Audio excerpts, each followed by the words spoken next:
बहुत बहुत स्वागत है आप सभी का। 5 बजने को है, वक्त हुआ है 5 का प्रहार का। मैं रविंद्र सिंह आपके साथ और आज का मुद्दा कोचिंग में लापरवाही जान पर बनाई। जयपुर की उत्कर्ष कोचिंग को सील कर दिया गया। आज सुबह यहां ग्रेटर नगर निगम की टीम पहुंची, कार्रवाई की गई। एफएसएल की टीम ने यहां से पानी का सैंपल भी लिया, क्लासरूम में लगे सीसीटीवी कैमरे के फुटेज भी लिए।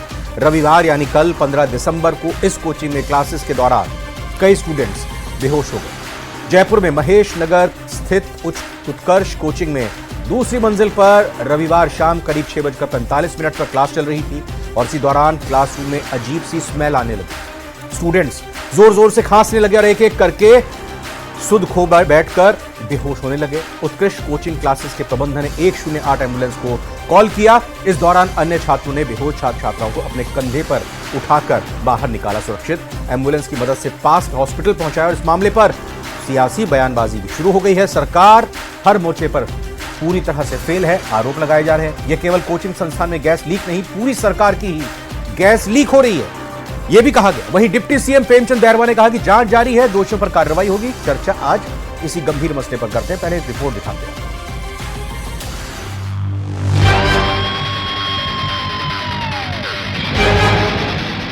कोचिंग सेंटर में लापरवाही जान पर बनाई।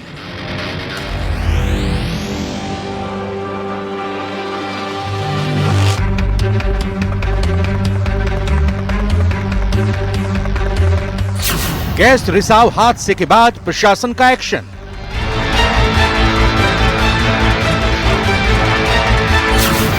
कोचिंग सेंटर सीज, छात्रों का धरना प्रदर्शन। इनका जो है जांच होना चाहिए और जो संबंधित लोग हैं उनको गिरफ्तार किया जाना चाहिए। ये अभी कैसे बता सकते हैं, अभी थोड़ा जांच का विषय है ना, कैसे क्या कारण हुआ कि एक कॉर्नर में ही घटना हुई, तो थोड़ा सा उसके। कांग्रेस ने कहा गाइडलाइंस को लागू करना सरकार की जिम्मेदारी। सरकार को तुरंत एक्शन लेना चाहिए, ये गंभीर मामला है, इससे गंभीर कुछ हो नहीं सकता। बीजेपी का जवाब, जांच जारी, दोषियों पर होगी कार्रवाई। उसकी जांच करेंगे, जो भी कमी खामी रही है, जो भी गलती हुई है, उसके बारे में जो भी निर्दोष उसमें पाए जाएंगे या गलती होगी उसके खिलाफ कार्रवाई करेंगे।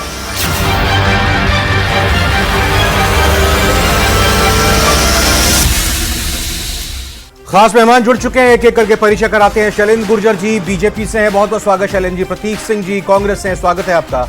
आशुतोष रावत जी वरिष्ठ पत्रकार हमारे साथ जुड़ चुके हैं। आशुतोष जी बहुत बहुत स्वागत। पहला सवाल या कहें कि कुछ छोटे छोटे सवाल जिनका छोटा छोटा जवाब चाहेंगे, आपसे जानना चाह रहे हैं, जनता भी यही जानना चाह रही है, कोचिंग से जुड़े छात्र जानना चाह रहे हैं, उनके अभिभावक जानना चाह रहे हैं। शैलेंद्र गुर्जर जी पहला सवाल, यह हादसा क्यों हुआ, कारण क्या था, किस तरह की गैस थी, क्या रिसाव हुआ, पता चल पाया? अभी तक 22 घंटे हो चुके हैं इस घटना को। रविंद्र जी, निश्चित तौर पर बहुत ही दुर्भाग्यपूर्ण घटना है और ये घटना को माननीय भजनलाल सरकार बिल्कुल बर्दाश्त नहीं करेगी। आपने देखा तुरंत नगर निगम ने एक्शन लिया, हादसा अभी पता चला, अभी तक 22 घंटे लीक कर दिया गया है। हादसा क्यों हुआ पता उसकी जांच चल रही है, एफएसएल जो है वो पानी का सैंपल लेके गई है। पूछताछ हुई कोचिंग संचालक से, कोचिंग मालिक से, टीचर से कोई पूछताछ हुई है, कोई गिरफ्तारी हुई है? नहीं, गिरफ्तारी अभी नहीं हुई है, लेकिन पूछताछ जारी है। कमेटी बना दी गई है, कमेटी के माध्यम से एफआईआर हुई है। एफआईआर नहीं हुई है, जांच चल रही है। जैसे ही जांच पूरी होगी एफआईआर भी दर्ज कर ली जाएगी। ये कोचिंग अगर एक बार जांच में पता लगे क्या ये कोचिंग इंस्टीट्यूट जो गाइडलाइंस होती हैं, चाहे वो हायर एजुकेशन डिपार्टमेंट की या कोचिंग एक्ट जो सरकार की तरफ से बनाया गया, उसको फॉलो कर रहा था? देखिए, रेगुलेशन ऑफ कोचिंग सेंटर्स बिल्कुल गाइडलाइंस बनी हुई है, उन गाइडलाइनों के तहत ही कार्रवाई चल रही थी। जो ये रिसाव हुआ है, ये बताया जाता है कि पास की बिल्डिंग में पीजी हॉस्टल चल रहा था, वहां के सीवरेज लाइन से संभवतः ये बदबू स्मेल उठी है और जिसके कारण छात्र जो है वो उनको तकलीफ होने लगी है। और प्राथमिक उपचार के बाद सारे छात्रों को उचित इलाज के बाद प्रथम दृष्टिया क्या ये कोचिंग इंस्टीट्यूट गाइडलाइंस को फॉलो कर रहा था? देखिए, बिल्कुल ये जांच का विषय है कि क्या क्या जांच का विषय, इसका भी जवाब जांच का विषय नहीं किए जा रहे थे। अगर एक चीज बताइए, मैं बिल्कुल दूर नहीं जाता, कमेटी बना दी गई है। मुझे राजधानी जयपुर में जितने भी कोचिंग इंस्टीट्यूट्स हैं, क्या सभी गाइडलाइंस को फॉलो करते हैं? ये तो जांच का विषय नहीं होगा, ये तो पता होगा, पता होना चाहिए। बिल्कुल रविंदर जी, आपका कहना बिल्कुल वाजिब है और निश्चित तौर पर नगर निगम कमेटी जो बनाई है वो जांच करेगी और निश्चित तौर पर सारे, ना केवल जयपुर के जो भी हमारे एजुकेशनल हब्स हैं, चाहे कोटा हो चाहे सीकर हो, आपने देखा हुआ कोटा में भी जांच शुरू हो गई है और सीकर में भी जांच शुरू हम जल्दी कर देंगे। तो निश्चित तौर पर आप देखिए कि जो भी गलती, जो भी इसमें लापरवाह अधिकारी होगा या कोचिंग सेंटर वाले होंगे, उनको बख्शा नहीं जाएगा, क्योंकि माननीय भजनलाल सरकार बहुत संवेदनशील है। हमारी नहीं, जांच रिपोर्ट बहुत जल्दी आएगी, निश्चित तौर पर 1-2 दिन में ही जांच रिपोर्ट आ जाएगी और एफएसएल की रिपोर्ट में पानी का सैंपल लिया गया है, उस एफएसएल की रिपोर्ट आते ही एक्शन ले लिया जाएगा। मुख्यमंत्री, उपराष्ट्रपति, विधानसभा अध्यक्ष और मुख्यमंत्री के काफिले में जो गाड़ी घुसी उसकी जो जांच रिपोर्ट आ गई है, उसी तरह से इसकी भी जांच रिपोर्ट आ जाएगी। आखिरी सवाल सर एक और पूछता हूं, फिर आगे और विस्तार से बात करेंगे। वैकल्पिक इंतजाम किए गए क्योंकि सील कर दिए गए, ताला लगा दिया गया, रीट का एग्जाम होना है अगले महीने और ये रीट की पढ़ाई कर रहे थे स्टूडेंट, इनकी कोई वैकल्पिक व्यवस्था की गई है? इनकी इन दिनों का जो नुकसान होगा उसकी फीस की भरपाई की गई है? नहीं, निश्चित आप देखिए जल्दी ही इसकी जांच रिपोर्ट आने के बाद इस पर कार्रवाई कर दी जाएगी, उनकी वैकल्पिक व्यवस्था भी कर दी जाएगी। अगर बात देखी गई कि अगर वो नॉर्म्स पूरे कर रहे थे, कोचिंग सेंटर अगर नॉर्म्स पूरे कर रहे थे तो उसको खोल के सुचारू रूप से जारी भी कर दिया जाएगा और जहां से पाइपलाइन से जो बदबूदार हवा आई है या वहां से गैस उठी है उसकी जांच आनी बहुत इंपॉर्टेंट है कि वो सीवरेज पाइपलाइन से आई है, क्योंकि प्रथम दृष्टया जो अधिकारी थे उन्होंने बताया कि गैस रिसाव नहीं था। प्रतीक सिंह जी, सरकार कोई भी हो, राजनीतिक दल कोई भी हो, जब वो सरकार में होते हैं तो जांच रिपोर्ट एक जरिया होता है जो देखने में ही सामने आता है पर्दादारी करने के लिए, ठंडे बस्ते में मामले को डालने के लिए, लोग उसको भूल जाएं, उसके बाद होता रहेगा जो होना होगा। वही इस बार भी होता हुआ दिखाई दे रहा है। जांच आएगी, जांच रिपोर्ट आएगी तब पता करेंगे। रविंद्र भाई देखिए कि कोचिंग इंस्टीट्यूट में जिस तरीके से कोचिंग इंस्टीट्यूट चाहे जयपुर में जिस तरीके से महेश नगर में चल रहे हैं, तो पूर्ववर्ती जो कांग्रेस की सरकार थी उसने चिंता व्यक्त की थी और उसी चिंता के तहत देखिए कि प्रताप नगर के अंदर एक कोचिंग हब बनाया गया था कि जिससे जो रिहायशी इलाकों के अंदर जो कोचिंग सेंटर चल रहे हैं वो वहां शिफ्ट हो, जहां पे जो नॉर्म्स जो राजस्थान सरकार लाई थी वो फॉलो करके सारे नॉर्म्स के वो बनाए गए थे। लेकिन वर्तमान सरकार ने किसी भी तरीके का उन पे प्रेशर नहीं दिया, किसी भी तरीके से उनसे बातचीत नहीं की कि वो यहां से शिफ्ट होकर के वहां जाएं। अब दूसरी बात मैं आपको बताता हूं कि क्योंकि नगर निगम ने चीज किया तो मैं ये मान करके चलता हूं कि बनाया जाएगा। मुख्यमंत्री, पूर्व मुख्यमंत्री अशोक गहलोत ने भी यही लिखा है ट्वीट करते हुए, तो ये बता दीजिए बनाया जाएगा नहीं, क्या भाई आपकी सरकार है? अरे आपने क्यों नहीं शिफ्ट करा लिया? रविंद्र भाई बन के तैयार है, सवाल उठा रहे हैं। रविंद्र भाई करा लिए थे, मैं कह रहा हूं बनकर के तैयार है, वो बनकर के तैयार है। हमारी सरकार तो बनाने की जल्दी थी, शिफ्ट कराने की नहीं थी जल्दी, बनाने की जल्दी थी, वो शिफ्ट कराने की जल्दी है। शिफ्ट कराने का जब समय आता, जब बनकर के तैयार हुआ तो हमारी सरकार चली गई थी। अब 1 साल से भाजपा की सरकार है, हम यही तो कह रहे हैं कि शिफ्ट करा दीजिए। बनवा हमने दिया ना, हम तो ये कह रहे हैं जब बनवा हमने दिया अब शिफ्ट करा दीजिए खाली। अब दूसरी बात मैं ये मान करके चल रहा हूं कि निगम ने अगर उनको सील किया है तो वो जो सारे नॉर्म्स और कंडीशन है वो फुलफिल नहीं कर रहे। जनवरी 2024 के अंदर सेंट्रल गवर्नमेंट एक कानून लेकर के आई थी, उसके अंदर ये कहती है कि प्रत्येक स्टूडेंट को 1 स्क्वायर मीटर की जगह होनी चाहिए, पीने योग्य पानी होनी चाहिए, फायर सेफ्टी के सारे इंतजाम होने चाहिए। और मैं दावे के साथ कहता हूं कि अभी जितने इंस्टीट्यूट चल रहे हैं उसमें से 70-80% जो इंस्टीट्यूट है वो इसको फुलफिल नहीं कर रहे। भाई साहब, जब हादसा होता है, क्या ये 15 दिसंबर 2023 मुख्यमंत्री के शपथ लेने के बाद ही इंस्टीट्यूट बने हैं क्या? उससे पहले नहीं थे इंस्टीट्यूट यहां पर? रविंद्र भाई मैंने बताया, आप मुझसे क्रॉस क्वेश्चन कर रहे हैं। मैं पहले ही बता चुका हूं कि जब फॉलो नहीं कर रहे थे उसी का अल्टरनेट हम लेकर के आए। हमने वहां पे कोचिंग अब प्रताप नगर के अंदर बना दिया। अब ये तो वर्तमान सरकार की जिम्मेदारी है, वो भी कह देंगे कि हम भी शिफ्ट कर रहे हैं, वहां पर शिफ्ट कराया जाए। वो भी कह रहे हैं कि हम भी शिफ्ट कराइए ना। 1 साल हो गए, एक भी तो नहीं कराया। कहां कराया? 1 साल हो गया, एक को भी तो शिफ्ट नहीं करा पाया। क्यों नहीं कराया? 1 साल हो गए, कितने साल लगाएंगे? कांग्रेस ने बना, सरकार 3 साल के अंदर हमने बना दिया, ये 1 साल में शिफ्ट नहीं करा पाए। जवाब दीजिए। हमने 3 साल में बना करके तैयार कर दिया, बताइए। नहीं, बिल्कुल ऐसा नहीं है रविंदर जी। देखिए, भारतीय जनता पार्टी की माननीय भजनलाल सरकार युवाओं के प्रति किस तरह से संवेदनशील है। आपको मालूम है कि पेपर लीक माफियाओं को भी हमने उनसे छुटकारा दिला के न्याय दिलाने का काम किया। इन्होंने जी उसी मुद्दे पे आ रहा हूं जो हब बनाए गए हैं कोचिंग के वो 2022 में तैयार हो गए थे और उसके बाद डेढ़ साल में 1 साल में कांग्रेस पार्टी वहां शिफ्ट नहीं करा पाई। लेकिन ये काम भारतीय जनता पार्टी की माननीय भजनलाल सरकार करेगी। ये जो काम है शिफ्ट कराने का माननीय भजनलाल सरकार करेगी। आप जो काम नहीं करा पाए वो काम भारतीय जनता पार्टी की सरकार करेगी और संवेदनशील सरकार है। युवाओं को न्याय दिलाने का काम माननीय भजनलाल सरकार कर रही है, रोजगार देने का काम कर रही है, उनकी स्वास्थ्य सुरक्षा की। अच्छा, मैं मेरे साथ हरिओम जी जुड़े हैं। हरिओम गुर्जर जी कोचिंग छात्र हैं, प्रत्यक्षदर्शी हैं। जिस वक्त ये कल घटना हुई है उत्कर्ष कोचिंग इंस्टीट्यूट में वो उस वक्त मौजूद थे। हरिओम जी, मेरी जानकारी को दुरुस्त कीजिएगा, ठीक कीजिएगा अगर मैं गलत हूं तो। जानकारी यह है कि कल संडे था, इस वजह से आम दिन में 800 बच्चे एक वक्त में कोचिंग के लिए बैठते हैं वहां पर, और कल चूंकि संडे था तो 300-325 के आसपास ही थे। क्या यह सही है और क्या हुआ था अचानक? बोलिए हरिओम गुर्जर, अनम्यूट करते हुए अपने आप को। सर उसमें आप 300 के लमसम बच्चे थे, उसमें क्या हुआ था अचानक से 1-2 लड़की थी तो बेहोश हो गई। बाकी दिनों में 800 बैठते हैं क्या स्टूडेंट यहां पे? नहीं सर, हाँ, नहीं। लास्ट कैपेसिटी उसकी 450 है। 450 बच्चे। अच्छा, तो 450 रहते हैं क्या नॉर्मल डेज में स्टूडेंट? जी कम ही आते हैं उसमें से। अच्छा, एग्जिट डोर कितने हैं वहां पे उसमें क्लासरूम में? 400 350 400 के समथिंग। नहीं, मतलब बाहर निकलने के और अंदर बाहर निकलने के दरवाजे कितने हैं उस क्लासरूम में? जहां 2 हैं जिसमें ये कांड हुआ है वो, उसमें सर 2 गेट हैं, एक आगे एक पीछे। और पहले फर्स्ट फ्लोर पे था, ये पहली मंजिल पर था जी। नीचे उतरने वाली सीढ़ी कितनी संकरी है, कैसी दिक्कत आई थी? अब जरा बताइए क्या दिक्कत आई और अचानक हुआ क्या था? सर उस टाइम तो आई थी थोड़ी दिक्कत। एक अचानक से सर ने बोला कि आप निकलो, बैग लेके निकल जाओ आप सर। तो सब एक साथ निकले तो दिक्कत तो आई थी। ऊपर से बच्चे, ऊपर भी फ्लोर से बच्चे आ रहे थे, 3 बिल्डिंग है तो ऊपर से भी आ रहे थे, तो दिक्कत आई थी थोड़ी सर। उतरने में दिक्कत आ रही थी? जी सर। भगदड़ की स्थिति तो नहीं हुई थी? ये बहुत अच्छा हुआ।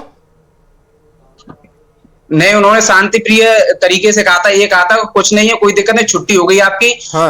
आप चले जाओ घर, अपना बैग लेके निकल जाओ। सीढ़ी मतलब सीढ़ी से उतर रहे थे, एक ही रास्ता था ना नीचे जाने का? हाँ, नीचे उतरने का एक ही रास्ता था। भाई अब तो सील कर दिया है वो नगर निगम ने। अब वो कह रहे हैं कि जब तक जांच करके नहीं पता चलेगा तब तक यह खुलेगा नहीं ताला। अभी कुछ ग्रेटर नगर निगम ने स्टूडेंट से बात की कि भाई आपकी फीस इस दिनों की हम रिफंड कराएंगे, या कोचिंग इंस्टीट्यूट ने आपसे कहा कि भाई हम दूसरी जगह पर आपको शिफ्ट करते हैं? नहीं सर, ऐसी कुछ भी नहीं कहा उन्होंने। किस तरह की आपको वहां पर लापरवाही, चूक नजर आती है कोचिंग इंस्टीट्यूट में? देखिए मजबूरी है, मैं समझ सकता हूं, हम भी रहे हैं छात्र, कभी हमने भी कोचिंग की है। किस तरह की वहां पर दिक्कतें, कमजोरियां रही हैं? क्योंकि देखिए जब हादसा होता है ना तभी हमारी आंखें खुलती हैं, और अगर आप अब नहीं बताएंगे तो कोई सुनवाई भी नहीं होगी। बताइए क्या कमियां हैं और क्या चाहते हैं? सर थोड़ी मैनेजमेंट में थोड़ी कमी थी सर, उनकी लापरवाही है। लेकिन वहां पे सर पढ़ा रहे थे, हमें पढ़ा रहे थे, उन्होंने हेल्प की थी। उन्होंने अपनी गाड़ी में बच्चों को, जो लड़कियां थी उनको हाँ। मतलब अपनी गाड़ियों से ले गए हैं हॉस्पिटल के लिए। हाँ जी सर। और 2 लड़के थे, आगे गए थे, क्या हुआ इन लड़कियों को, तो उनको मतलब दिक्कत होने लगी तो उनको पढ़ाई का नुकसान होगा भाई। अगर 2 दिन लगे, 4 दिन लगे, 5 दिन लगे, इतने दिन नहीं अगर क्लास लग पा रही है। रीट की तैयारी कर रहे हैं ना आप? जी सर, जी सर। तो पढ़ाई का नुकसान होगा भाई। हाँ सर होगा। क्या चाहते हैं भाई? बीजेपी से भी ये बैठे हैं जिनकी सरकार है, कांग्रेस से भी बैठे हैं जो विपक्ष में है, जो सरकार को घेरने का काम करती है, आम लोगों की समस्या उन तक पहुंचाती है। दोनों से कुछ कहना चाहेंगे आप, बीजेपी या कांग्रेस से? सर कोचिंग ठीक है, सब व्यवस्था है, उसमें थोड़ी सीढ़ी की दिक्कत है, ऊपर से आते हैं तो थोड़ी सक्रिय है वो। उसमें आप एक साथ छूटते हैं, बैच छूटते हैं, 8 बजे छूटते हैं, 2 शिफ्ट चलते हैं, एक सुबह 7 से 1, 2 से 8, तो उसमें एक साथ छोड़ते हैं बच्चों को, तो दिक्कत तो आती है उसमें। मैं जवाब नहीं लूंगा आपसे शैलेंद्र जी, क्योंकि आप तो जांच रिपोर्ट अभी का कह रहे हैं कि जांच होगी, जांच रिपोर्ट में सब कुछ पता चलेगा। आशुतोष जी, ये दिल्ली में कोचिंग संस्थान में होता है मुखर्जी नगर में, क्या पिछले दिनों हमने घटना देखी? पिछले ही दिनों हमने घटना देखी जयपुर के ही कोचिंग इंस्टीट्यूट में क्या कुछ हुआ था। ये घटना होती है, फिर 2-4 दिन का थोड़ा बहुत इधर रोना धोना होता है, हम ऐसी बातचीत कर लेते हैं आपस में, उसके बाद सब खत्म। क्या स्थायी समाधान है इसका?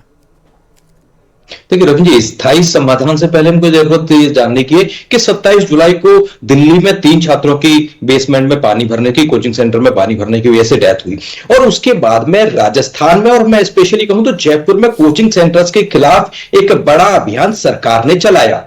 लेकिन यह सबसे ताज्जुब की बात रविंद्र जी ये है कि इस जो जुलाई के दिनों में जयपुर में जो कोचिंग सेंटर्स के खिलाफ अभियान चलाया गया था, उसमें 65 जो कोचिंग सेंटर्स थे, 65 जो कोचिंग सेंटर्स थे, उनमें अनियमितताएं पाई गई थी। फायर एनओसी नहीं थी, प्रॉपर वेंटिलेशन नहीं था, या आने जाने की इस तरह की चीजें नहीं थी। ये 65 जो नगर निगम ने जो आंकड़े जारी किए, ये मैं वो आंकड़े आपको बता रहा हूं, और इनमें से लगभग 38 संस्थानों को सील भी किया गया। लेकिन क्या जिम्मेदार लोग कोई घटना होने पर सिर्फ कार्यवाही के समय में अपने कर्तव्य की इतिश्री समझ लेते हैं, उस जगह को सीज करके? क्या केवल सील करना ही सरकारी जो तंत्र है उसको अपनी कार्यवाही का अंत नजर आता है? सरकार के लोग, सरकार के मंत्री और सांसद, विधायक और जो नगर निगम के मेयर हैं, वो भी पिछले जुलाई के दिनों में हमने देखा था कि उन तमाम महेश नगर, गोपालपुरा बाईपास में जहां ये कोचिंग सेंटरों का हब है, वहां पर उन दिनों दौरा करने गए थे, व्यवस्थाएं देखने गए थे, और लोगों को आश्वस्त किया था कि कम से कम यहां पर जो अनियमितताएं संस्थानों में पाई जा रही है उनको दूर कराया जाएगा। लेकिन महज 5 महीने के अंदर एक इस तरह की घटना होना, और यहां सबसे बड़ी रविंद्र जी एक चीज मैं ये कहना चाहता हूं कि यह अगर जैसा प्रथम दृष्टया जैसा कि सरकारी तंत्र के लोग कह रहे हैं कि सीवरेज से निकली हुई गैस की वजह से यह घटना हुई, या बगल में पीजी के किचन में कुछ बन रहा था उसके एग्जॉस्ट फैन की वजह से अगर यह घटना हुई, अगर वाकई यह घटना इसने छोटे से कारण की वजह से नहीं, कोई बड़ी घटना होती, तो स्थिति की लगाने की स्थिति में है क्या? भगदड़ मच सकती थी, एक ही सीढ़ी एक ही जीना। और ये जानकारी हमें भी कि भाई बराबर में वहां पर किचन चल रही है पीजी की। अब किचन अगर पीजी की चल रही है तो कुछ 50-100 लोगों का तो खाना बनता होगा, कितने वहां पर सिलेंडर होते होंगे? बराबर में 200-300 बंदे, बच्चे पढ़ाई कर रहे हैं। सोचिए जरा क्या हो रहा है यहां पर। प्रतीक जी, क्या सिर्फ जांच रिपोर्ट के नाम पर सीलिंग करके और यह कह के कि भाई कांग्रेस ने बना भले ही दिया हो लेकिन शिफ्ट हम कराएंगे प्रतापनगर में, लेकिन तब तक जब तक शिफ्ट नहीं होता तब तक क्या एक और घटना, एक और सीलिंग, और ऐसी एक और चर्चा कर लेंगे बैठकर हम भी। देखिए जैसा अभी आशुतोष जी ने भी बताया कि पहले जुलाई के समय में ये सारी चीजें प्रक्रिया की गई, लेकिन उसके बाद में कार्रवाई कुछ नहीं की गई। सारे के सारे कोचिंग संस्थान बदस्तूर चलते रहे। अगर सरकार उसी समय चेत जाती तो ये बहुत छोटी सी घटना, मैं इसको कहूंगा भगवान का शुक्र है कि कोई बड़ी घटना नहीं हुई। अगर कोई बड़ी घटना हो जाती तो हम लोग किस तरीके से बातचीत करते। मुझे ये लगता है कि आज भी सरकार को अपनी जिम्मेदारी का एहसास करते हुए जो नॉर्म्स के हिसाब से जो कोचिंग हब बने हुए हैं, सारे के सारे कोचिंग संस्थानों को यहां से उधर शिफ्ट करना चाहिए, और ये इंश्योर करना चाहिए कि जो इस मामले में एफआईआर नहीं हुई अभी कोई, वो सारे फुलफिल होने चाहिए। एफआईआर तो साहब मैं आपको बता रहा हूं, ये सोच रहे हैं कि हम हमारी अपनी सरकार का 1 साल पूरा कर लें, इसलिए सारे मामले पे लीपा पोती हो रही है, जांच रिपोर्ट की बात हो रही है। लेकिन कल भी हमारा छात्र संगठन वहां जाकर के वहां गए थे, वहां लोगों की मदद की थी, और हम ये सारा मामले को उठाते रहेंगे और प्रेशर करेंगे कि एफआईआर दर्ज हो और जो दोषी हैं उनके खिलाफ कार्रवाई की जाए। लेकिन मेरी विनती है कि सरकार से कि सरकार जो नॉर्म्स है उसको फॉलो करे, कम से कम जो बच्चे हैं उनकी शैलेंद्र जी क्या मौका दिया जाएगा विपक्ष को परवाह करे, सरकार को घेरने का क्या मौका दिया जाएगा?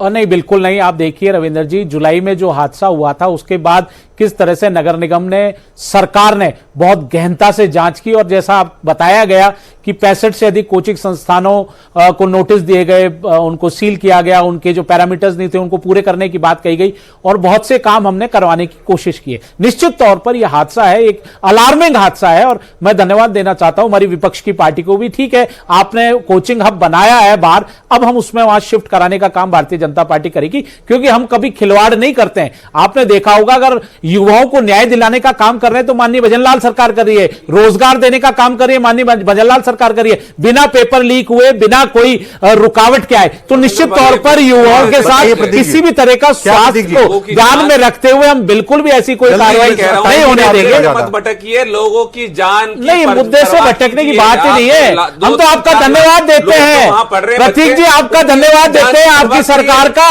कि आपने बनाया कोचिंग का प्रतापनगर में, अब हम वहां शिफ्ट कराएंगे, हम कराएंगे। हमारे को हम संवेदनशील सरकार है, हमने युवाओं के स्वास्थ्य और सुरक्षा की जिम्मेदारी ले रखी है। आज हम सरकार में आपसे जानना चाह रहा हूं भाई, 1 मिनट आपसे जानना चाह रहा हूं, जब यह हादसा हुआ आपने भगवान का शुक्रिया अदा किया होगा कि मैं सुरक्षित हूं, मैं सुरक्षित हूं, ठीक हूं? जी सर। बाकी स्टूडेंट से बातचीत आपकी हो रही होगी, किसी तरह का कोई दबाव कॉलेज संचालक की तरफ से, प्रबंधन की तरफ से या किसी और की तरफ से कि भाई ज्यादा विरोध नहीं करना है, विद्रोह नहीं करना है, अपनी मांगों को नहीं रहे, किसी तरह की कोई परेशानी तो नहीं? नहीं सर, नहीं सर, कोई दिक्कत नहीं। ठीक है, बहुत बहुत धन्यवाद करना चाहूंगा। और शैलेंद्र जी आपका भी शुक्रिया, बहुत बहुत धन्यवाद चारों ही मेहमानों का। ये अच्छी बात है, ये अच्छी बात है कि अगर कोई गलती कमी होती है तो उसको मान लिया जाए, खुलकर मान लिया जाए, और अगर कोई दूसरा अच्छा काम करता है तो उसका प्रशंसा करना भी बेहतर है। लेकिन इसका स्थायी समाधान निकलना बहुत जरूरी है। अगर राजधानी जयपुर में ही कोचिंग संस्थानों में ऐसी स्थिति हो रही है तो बाकी प्रदेश के हिस्सों का क्या होगा, वो भी तब, जो कि कोटा सिर्फ राजस्थान नहीं, पूरे देश की कोचिंग नगरी के तौर पर जानी जाती है। सीकर भी पीछे नहीं है। फिलहाल 5 का प्रहार में आ जाए।